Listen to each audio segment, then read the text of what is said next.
पत्रों में 3 विभिन्न प्रकार की जानकारियां आपको दी गई हैं, जिसमें एक जो सबसे पहले तो किसानों के हित में जो ई कृषि क्षतिपूर्ति के नाते से जो पोर्टल लॉन्च किया गया है, और दूसरी जो जानकारी हमारे जो आम नागरिक जो एचएसवीपी के साथ जुड़े हुए हैं अपने मकानों के नाते से, उनकी तरह तरह की कठिनाइयाँ जैसे आती हैं तो उसमें से हर चीज़ को कैसे आसान किया जाए, ईज ऑफ लिविंग के नाते से एक बहुत से जो कार्यक्रम चलाते हैं, उसी में से ये आज 4-5 सुविधाएं जो बताई गई हैं वो उनके लिए हैं।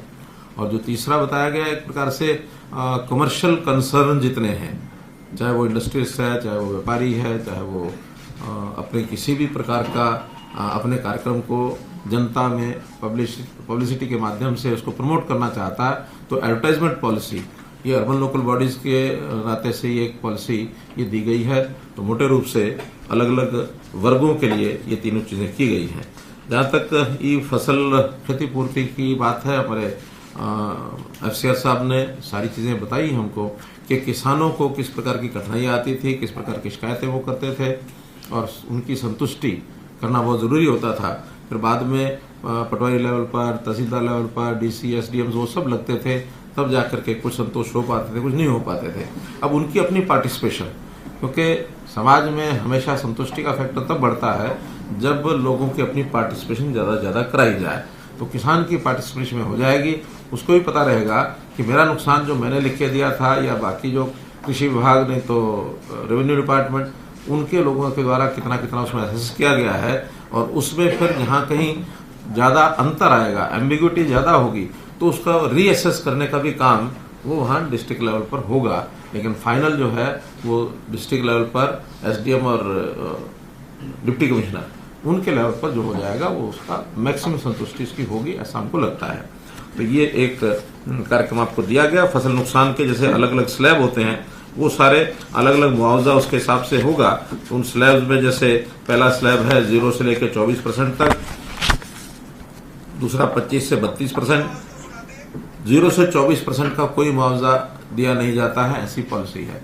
25 से 32 में जितना मुआवजा मिलता है, फिर 33 से 49, 50 से 74 और 75 से 100%। ये मुआवजा ये अधिकांश उन्हीं किसानों के लिए उपयोगी होगा जिन्होंने अपना फसल बीमा योजना, जो प्रधानमंत्री जी की फसल बीमा योजना है, उसमें अपना बीमा नहीं कराया है, जिनको सरकार सहायता करती है। तो ऐसे वर्ग के लिए ही ये एक महत्वपूर्ण जो विषय है, ये अपने सामने आपको ये एक मिलेगा। इसी प्रकार दूसरा जो एचएसवीपी ने जो सारी बातें बताई हैं, वो मैंने आपको बताई है कि उससे ये सब सुविधाएं सब जो हमारे कंज्यूमर्स हैं उनके लिए बताई गई हैं। और उसमें जैसा वाहन के ऊपर इनकी जो सारी वाहन चलेगा, जो व्यक्ति नहीं आ सकता है ऑफिस तक, उसका बायोमेट्रिक उसका अटेंडेंस लेना है, या उसके कुछ सिग्नेचर कराने हैं, इस प्रकार से ये सारी चीज़ें आपको बताई गई हैं। तीसरा जो विज्ञापन पॉलिसी, इस विज्ञापन पॉलिसी में वैसे तो बहुत पहले भी विज्ञापन पॉलिसीज बनती रही हैं, लेकिन कोई ना कोई कमी उसमें हमेशा ध्यान आती रही है, एक्सपीरियंस के हिसाब से भी ध्यान में आता है। लेकिन उसके अंदर जो गलत फायदा लोग उठाते थे, उसके अंदर उसका जो रेवेन्यू को लॉस होता था, उसको कैसे रोका जाए और कैसे पारदर्शी तरीके से ये विज्ञापन की साइट्स उनको दी जाए। इसमें चाहे सरकारी साइट्स हो, म्यूनिसिपैलिटी की हो या प्राइवेट साइट्स हो, इसमें सबके लिए एक अलग से तरीका बताया है। और जो निजी मालिक हैं, वास्तव में उनका पहले भी शोषण बहुत होता था, उसमें जो कुछ उनको बताया जाता था वही रेट उनको मिलता था, भले उनका किसी प्रकार का एक अच्छी साइट के नाते भी उनको पूरा लाभ मिलता नहीं था। अब जो कि ऑक्शन होगा, ऑक्शन में लेने वाले का एक छूट रहेगी कि जो अच्छी साइट है उसको ज़्यादा पैसों से भी खरीद सकेगा, ले सकेगा। तो इसलिए उनको भी जो निजी ओनर्स हैं अपनी बिल्डिंग्स के, उनको भी उसका लाभ होगा। इस प्रकार से ये सारे प्रावधान किए गए हैं। एक उपनियम, इसके जो बायलॉज हैं, ये प्राय तैयार तो हो गए हैं, फिर भी उसमें जो माइन्यूटली जो उसका निरीक्षण करना है, जो एक पास करना, उसको 15 दिन के अंदर अंदर इसको लागू कर दिया जाएगा, उसका नोटिफाई करके इसको हम कर देंगे। इसमें क्या होगा कि नगर पालिकाएं, चूँकि ज़्यादा शेयर उन्हीं का मिलने वाला है 50%, तो बहुत बड़ी इनकम उनको बढ़ेगी। अभी तक वो इनकम पिलफरेज होती है जैसा, उसके नाते से वो कोई ना कोई उसका लाभ उठाते हैं। और बहुत से केसेस तो ऐसे हैं जो कोर्ट्स में चल रहे हैं, अभी भी लिटिगेशन बहुत चल रहा है। वो लिटिगेशन भी खत्म करने के लिए कोर्ट्स की भी यही इच्छा रही है कि हमको एक निश्चित पॉलिसी लेके आए। तो ये पॉलिसी जो है ये बहुत कारगर सिद्ध होगी। जहां सरकारी हमारी अपनी जमीनें हैं, अन्य विभागों की, उन विभागों की जमीनों पर भी, यानी जो उनके साइट्स हैं, उन साइट्स पर चाहे बिल्डिंग्स हैं चाहे जमीनें हैं, वो अपने आप में एक अर्निंग एक उसकी बन जाएगी, इसका भी हमको एक लाभ मिलेगा। ये सारी जो स्कीम है, इस स्कीम को हम समाचार पत्रों के माध्यम से, रेडियो टीवी के माध्यम से प्रसारित करेंगे ताकि ज़्यादा से ज़्यादा लोगों को ये जो है इसका लाभ मिल सके। मित्रों, इसी प्रकार कुछ जानकारियां और आपको देनी है, जिसमें खेलो इंडिया का कार्यक्रम, जैसा आपने को पता है कि कोविड के कारण से लगातार टलता आ रहा था। अब उसकी तिथि निश्चित हो गई है। 4 जून से 13 जून तक पंचकुला में ये खेलो इंडिया के कार्यक्रम होंगे। इनमें 25 खेलों का एक लिस्ट है। उस 25 खेलों की कंपटीशन सब होंगे। लगभग 8,500 खिलाड़ी और जो उनके साथ आने वाले तकनीकी अधिकारी हैं, कोचेज हैं, रेफरीज हैं, वो सब आएंगे। उनकी सब व्यवस्थाएं, ठहरने की, उनके ट्रांसपोर्टेशन की, उनके बोर्डिंग लॉजिस्टिक जो भी तय करने थे वो सब फाइनल हो गए हैं। सब हमने कंपनीज को उसमें इन्वॉल्व कर लिया है और तैयारी उसमें पूरी है। और पंचकुला के साथ साथ कुछ और सेंटर्स भी हैं, जैसे चंडीगढ़ यूनिवर्सिटी में इसमें तीरंदाजी और फुटबॉल, ये पंजाब यूनिवर्सिटी का जो परिसर है वहां पर ये कार्यक्रम कराए जाएंगे। इसी प्रकार अंबाला में तैराकी और जिम्नास्टिक्स, ये अंबाला में होगा। शाहबाद में हॉकी के जो मैचेस हैं वो शाहबाद में होंगे। साइकिलिंग और शूटिंग ये दिल्ली के अंदर होंगे। तो ऐसे इन सब खेलों के नाते से सब व्यवस्थाएं जो हैं वो पूरी कर दी गई हैं। हमारे सरकारी विभाग भी, इसमें बहुत से लोग लगेंगे, उनको अलग अलग व्यवस्थाओं में सब लगाया जाएगा, क्योंकि एक राष्ट्रीय स्तर का एक बड़ा कार्यक्रम है। खेलो इंडिया पहली बार उनको मिला है और हम जो चाहते हैं कि बाकी प्रदेशों के जो लोग यहाँ आए वो हरियाणा की कोई ना कोई यादगार अपनी अच्छी लेकर के जाएं, किसी प्रकार की उनको कठिनाई तकलीफ ये न हो।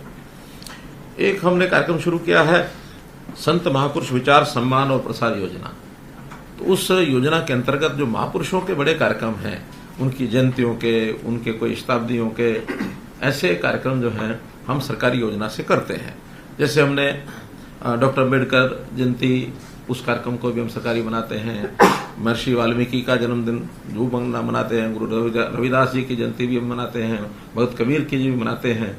ऐसे ही पिछले दिनों में जो गुरु गोविंद सिंह जी का जो एक जयंती 400 नहीं, गुरु तेग बहादुर जो अब हुआ, उससे पहले गुरु गोविंद सिंह जी का किया, गुरु नानक देव जी का भी एक कार्यक्रम हमने किया था, अभी गुरु तेग बहादुर जी का भी पानीपत में 400 साल ये किया है।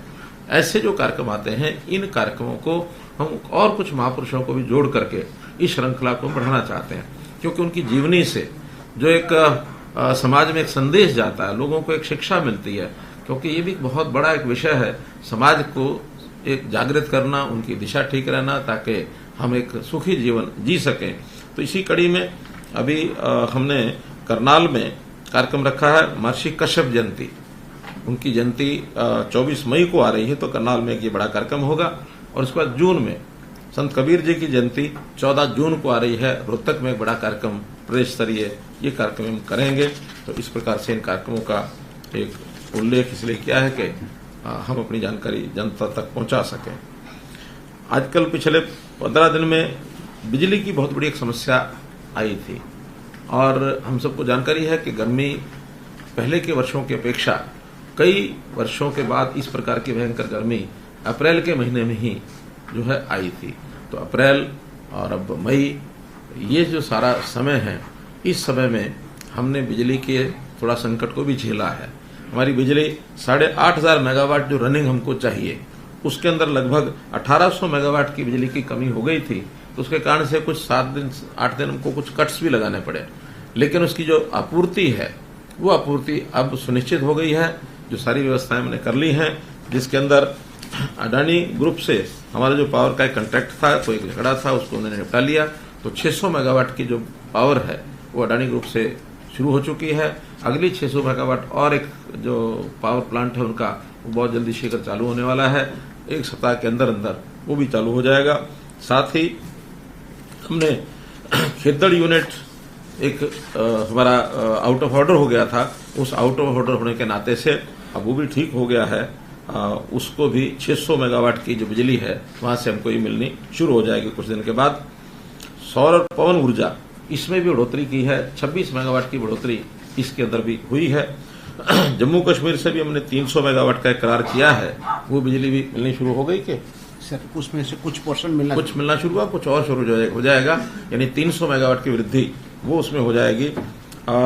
हम राज्य से बाहर अपना कोई संयंत्र लगाएं, ऐसी भी एक योजना चल रही है। नासिक में एक प्लांट जो अभी किसी कंपनी के द्वारा वो बेचा जा रहा है, सेल किया जा रहा है, हमने पावर डिपार्टमेंट को कहा है, यानी सेंट्रल मिनिस्ट्री को, कि भी हमको उस प्लांट को लेने के लिए और कोई एक रास्ता बनाया जाए, ऐसा हम ये प्रयत्न कर रहे हैं। ऐसे ही भाखड़ा की जो पावर है वो भी मई के आखिरी सप्ताह में वो हमको पूरी मिलती है, उससे पहले बहुत कम मिलती है, क्योंकि सिंचाई का जो सीजन होता है, पानी को जो छोड़ा जाता है वो मई के आखिरी सप्ताह में छोड़ा जाता है। 22 मई तक हमको लगता है कि एक 500 से लेके 1000 मेगावाट हमारा वहां से भी सप्लाई ये बढ़ जाएगी। तो मैं समझता हूं अभी जो सप्लाई का शेड्यूल जो थोड़ा डिस्टर्ब हुआ था, अभी एकदम ठीक हो गया है, और अब जो आगे बिजली मिलेगी उसकी आपूर्ति अतिरिक्त जो आवश्यकता हमारी इंडस्ट्री की है या जहां से मिलेगी उसको पूर्ति की जाएगी। सप्लाई शेड्यूल जो किसानों के लिए है उसको हमने 8 घंटे की आपूर्ति पूरी कर दी है, वरना वो भी 3 घंटे 4 घंटे हो गई थी, उसको 8 घंटे कर दिया है। अभी जून के अंदर मांग और बढ़ेगी, लेकिन जो हमारी पूर्ति होगी उस पूर्ति से हम जून की सप्लाई को पूरा कर पाएंगे। धान के लिए भी अब क्योंकि ट्यूबवेल्स चलना शुरू हो जाएंगे जून में, लगभग 6,61,000 ट्यूबवेल हरियाणा के अंदर और जो है वो है, उनकी सप्लाई भी उस समय हमको बढ़ानी पड़ती है, लेकिन हमारी पूर्ति उसमें पूरी हो जाएगी। हमने बिजली की बचत के भी बहुत से उपाय किए हैं, जैसे उजाला योजना में जो बल्ब्स हैं, एलईडी बल्ब्स, ये 1.5 करोड़ के लगभग एलईडी बल्ब्स हरियाणा में लगाए गए हैं, जिससे हमें लगभग 2027 मिलियन यानी 20,270 लाख यूनिट इसकी बचत होगी। तो एक बहुत बड़ी बचत इसके कारण से हमारी हो रही है। बिजली को प्राप्त करना, सप्लाई बढ़ाना ये तो ठीक है, लेकिन उसकी डिमांड को कम करना ये भी हमारी प्राथमिकता में है, क्योंकि नए सिस्टम्स वो खड़े हो रहे हैं, आज नई इन्वेंशन हो रही हैं, उसमें से एलईडी बल्ब के कारण से बिजली की खपत बहुत कम होती है। और इसी प्रकार एलईडी ट्यूब लाइट्स, ये भी 2,13,000 एलईडी ट्यूब लाइट्स चेंज की गई हैं, तो इसमें भी हमें 93 लाख यूनिट ये बचत हो रही है, तो ये भी बहुत बड़ा साधन है। जो पंखे हैं इसमें भी जो एनर्जी एफिशिएंट पंखे आ गए हैं नए, तो एनर्जी एफिशिएंट जो फैंस हैं उसको भी हम वितरित कर रहे हैं। 60,000 ऐसे पंखे ये बदले जा चुके हैं, इसमें भी 56 लाख यूनिट ये बिजली की बचत हो रही है। इसी प्रकार से सुपर एयर एफिशिएंट जो एयर कंडीशनर्स हैं, और ऐसे ही जो पंप सेट हैं वो भी 3 स्टार रैपिड ऊर्जा पंप सेट, तो इन सब प्रोग्राम्स के माध्यम से और बिजली की खपत को कम किया जा रहा है, बिजली की सप्लाई को बढ़ाया जा रहा है। हमारी स्थिति एक प्रकार से मैं कह सकता हूं कि अन्य प्रदेशों की तुलना में बहुत संतुष्टिपूर्ण हमारा ये काम है। फिर भी हम आगे और प्रयत्न करके बिजली की जो कठिनाई कई वर्षों के बाद इस बार जो आई है ये आगे न आए, इसका हम पूरा प्रबंध करेंगे। एक जानकारी आपको ये भी देनी है कि जो स्थानीय निकाय के चुनाव हैं, चाहे वो शहरी हैं चाहे ग्रामीण हैं, वो हमने चुनाव आयोग को अपनी ओर से क्लियरेंस दे दी है। तो उनके जो फॉर्मेलिटीज़ हैं, जो उनको अपने काम करने हैं, चाहे वोटर लिस्ट का है चाहे वार्डबंदी का है, वो सब पूरा करने के बाद कभी भी ये चुनाव आयोग द्वारा घोषित हो सकते हैं। एक शरारतपूर्ण समाचार मीडिया में डाला जाता है, वो दिल्ली को पानी की आपूर्ति। दिल्ली की पानी की आपूर्ति, मैं आपको बताना चाहूंगा कि जो सुप्रीम कोर्ट ने आज से यानी 1996 में, आज से 26 साल पहले जो समझौता उससे पहले हुआ था, उसमें भी 330 क्यूसेक पानी बढ़ा दिया था। पहले ये 719 क्यूसेक था। सुप्रीम कोर्ट ने कंडीशन लगाई थी कि 2 रिजर्वायर, हैदरपुर और वजीराबाद, ये 2 रिजर्वायर जो हैं ये हमेशा फुल रखने हैं, तो ये 1050 क्यूसेक देने से लगातार ये पूरा होते रहेंगे। दिल्ली ने क्या किया है कि इसके बजाय उन्होंने अपने नए रिजर्वायर भी बना लिए हैं और वो हमारे इस पानी को नए रिजर्वायर में ले जाते हैं। हमारी दायित्व है 2 रिजर्वायर को पूरा रखना। जब वो पानी को डाइवर्ट करेंगे, वो द्वारका भी डाइवर्ट करते हैं, ओखला डाइवर्ट करते हैं, बवाना डाइवर्ट करते हैं, तो 3 नए वाटर वर्क्स उन्होंने बनाए, जिसके कारण से वहाँ हैदरपुर में और दूसरा वजीराबाद, उसमें पानी का लेवल कम होता है। स्वाभाविक है, पानी पूरा वहां नहीं पहुंचाएंगे तो वो तो कम होगा ही। हमारी जिम्मेवारी है उन 2 रिजर्वायर्स को फुल रखना। और वो जो है मुणक से हम जो 1049 क्यूसेक देते हैं, पहले भी देते हैं, आज भी दे रहे हैं, आगे भी देते रहेंगे। हालांकि हमारी अपनी कठिनाई भी बहुत है, लेकिन हम अपनी कठिनाई को कैसे पूरा करेंगे, जिम्मेवारी उनकी नहीं है, हमारी जिम्मेवारी जितनी हम पूरा करेंगे। अपने आप पानी की बचत कैसे की जाए, इसके तरह तरह के योजनाएं बना रहे हैं। धान को कैसे हम कम बुआई कराएं, धान को न बोने के बदले में 7,000 रुपए का हमने 1 एकड़ का मुआवजा भी दिया है। इससे सैकड़ों करोड़ रुपए हमारा खर्च आ रहा है। और हम अपने यहाँ पानी को रिचार्जिंग के बहुत से ऐसी व्यवस्थाएं की हैं, ट्यूबवेल्स लगाए हैं, तो इन सब चीजों को कर रहे हैं। माइक्रो इरिगेशन का बहुत बड़ा बजट हमने बनाया है ताकि खेती में पानी कम लगे। तो हम अपनी व्यवस्थाएं अपने पानी की मैनेजमेंट से ही ये सब हम कर रहे हैं।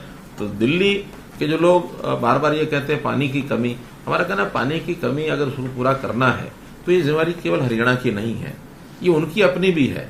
उनकी अपनी क्यों है कि अब से पहले तो केवल दिल्ली था, तो दिल्ली के नाते उनकी जिम्मेवारी नहीं थी।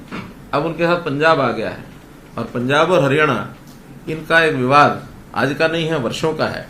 अगर उस विवाद को खत्म करते हैं और हमें पानी जितना हमारा है 3.5 MF पानी हमको पूरा मिल जाए, SYL की नहर बन जाए, हांसी बुटाना को चालू करवा दे, तो मैं ये वादा करता हूं कि और भी पानी हमको देना पड़ेगा, तो उनकी डिमांड पर पानी हम दे देंगे। लेकिन अगर हमें पानी नहीं मिलेगा, हम अपने यहाँ लोगों को प्यासा मार करके और उनको पानी की आपूर्ति करें, ये न्याय नहीं। इसलिए मैं उनसे निश्चित रूप से कहूंगा कि अब उनका जो रोल है वो डबल रोल हो गया है, तो डबल रोल को और वो निभाएं और हमें पंजाब से पानी पूरा दिलाएं। हम उनका सहयोग करने के लिए तैयार हैं। जहां तक वर्तमान उनकी बार बार शिकायत जो करते हैं, कभी सुप्रीम कोर्ट में जाते हैं, कभी हाई कोर्ट में जाते हैं। हाई कोर्ट और सुप्रीम कोर्ट ने समय समय पर जितनी अपनी एजेंसीज को ये चेक कराया है, तो उनको संतुष्टि पाई है कि नहीं, हरियाणा को जितना पानी देना चाहिए वो दे रहे हैं। अपर यमुना बोर्ड इन्होंने इसकी पुष्टि की है कि दिल्ली को जो है उनके हिस्से का पूरा पानी मिल रहा है।